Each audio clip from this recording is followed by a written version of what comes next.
இது தொடர்பாக திமுக தலைவர் மு.க.ஸ்டாலின் வெளியிட்டுள்ள அறிவிப்பில், பாராளுமன்ற மேல் சபையில் எம்பிகளாக இருக்கும் எம்பிகளில் திமுகவை சேர்ந்த வில்சன், சண்முகம், அப்துல்லா, மதிமுகவின் வைகோ, அதிமுகவை சேர்ந்த சந்திரசேகரன், பாமக தலைவர் டாக்டர் அன்புமணி ஆகிய 6 பேரின் பதவிக்காலம் ஜூலை 24ஆம் தேதியுடன் நிறைவு பெறுகிறது.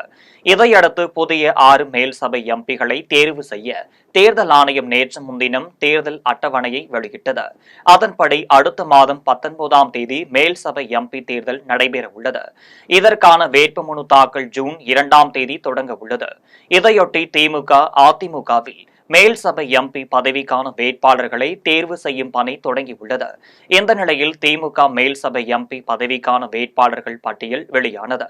வழக்கறிஞர் வில்சன், ரொக்கையா மாலிக், எஸ்.ஆர். சிவலிங்கம் ஆகியோர் வேட்பாளராக போட்டியிடுவார்கள் என்று அறிவிக்கப்பட்டுள்ளது. ஒரு மேல் சபை எம்பி சீட்டு மக்கள் நீதி மய்யம் கட்சிக்கும் திமுக சார்பில் ஒதுக்கப்பட்டுள்ளது.